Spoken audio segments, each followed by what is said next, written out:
So last week we talked about the struggle of being a working mum, but this week we're talking about being a stay-at-home mum, because let's face it, it doesn't matter what type of mum you are, the struggle is real whatever. We explore the reality of being a stay-at-home mum and share our tips.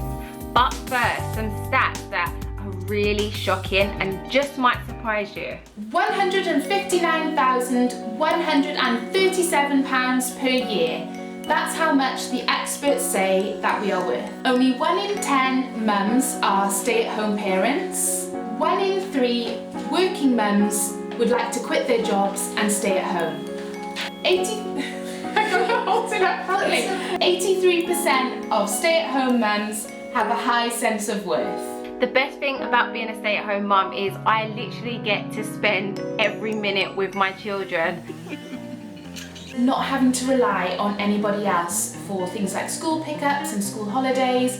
Some days my job just involves playing. Hello, my name's Kayla Rain. Hello. The worst things about being a stay-at-home mum is...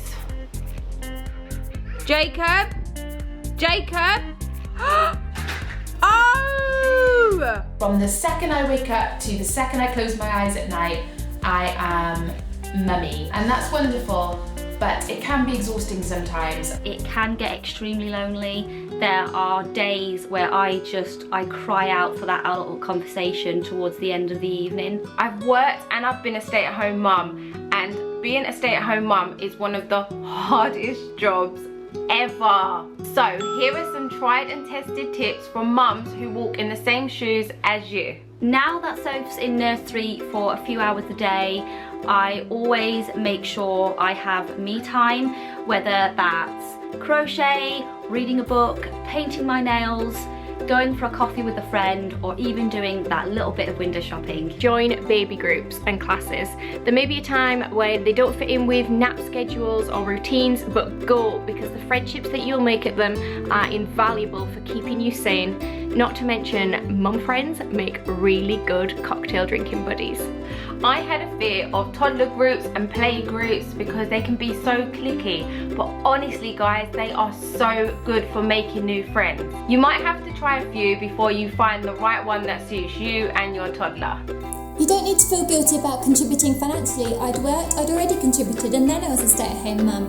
So we worked out a budget for me and for Josh, and then Steve would transfer that to me each month, so I didn't have to ask for money, and there was no power balance problems. My top tip for surviving is to plan everything with military precision. So you've got stuff going on in your week, so you know what's coming next, you know you're getting out of the house. So for example, I put everything in my iPhone calendar. And ignore the judgy people, do what's right for your family. Cook. Just do some cooking.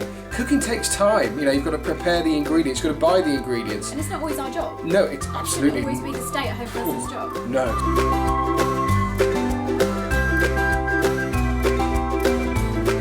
We hope you've enjoyed our tips for surviving being a stay-at-home mum. Do leave your tips as well in the comments below, and don't forget to like this video and of course subscribe to Channel Mum.